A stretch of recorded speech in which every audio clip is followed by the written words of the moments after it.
Ini sudah mau jadi motif yang ketiga di warna merah.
Gelang. Tadi sempat jeda dulu pembuatannya, nah sekarang disambung lagi sampai ke ujung tali. Saya udah ganti celana kalau yang memperhatikan. Dan pertanyaannya atau mungkin giveaway kali ya. Pertanyaannya, di menit keberapa video ini saya berganti celana dari celana jeans denim warna biru, blue jeans warna hitam, blue jeans ya jeans biru, berganti celana menjadi warna merah. Kira-kira di menit atau detik keberapa, menit dan detik keberapa saya berganti celana dalam video ini, dari celana jeans warna biru menjadi warna merah. Bagi yang menjawab maka akan ada gelang persahabatan dari si pengrajin gelang dancing. Nah, ini ujung tali pengikat yang satunya lagi udah mulai proses. Sebentar lagi jadi ya teman-teman, sahabat-sahabatku. Terus simak videonya dan jangan lupa share, like, komen, dan subscribe. Terima kasih.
dan 4 gunung hijau. Oke, terima kasih banyak atas atensinya.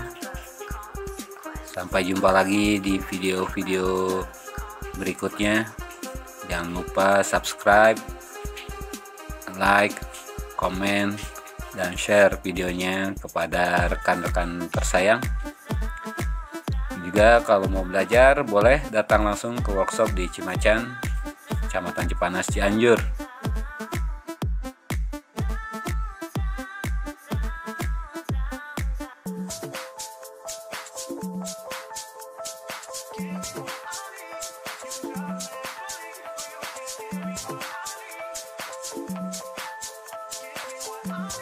Main kan? Bagus gak? Bagus gak? Kalau bagus tulis di kolom komentar ya. Dan ini harganya lumayan, kalau di marketplace luar negeri tuh bisa sampai 150 ribuan. Kembali lagi dengan kemasan yang bagus, foto produk yang menarik, dan ini memiliki nilai jual yang lumayan tinggi. Bisa juga menjadi ide usaha dan berpenghasilan dari membuat gelang. Oke, sampai jumpa lagi. Bye bye. Have a good time.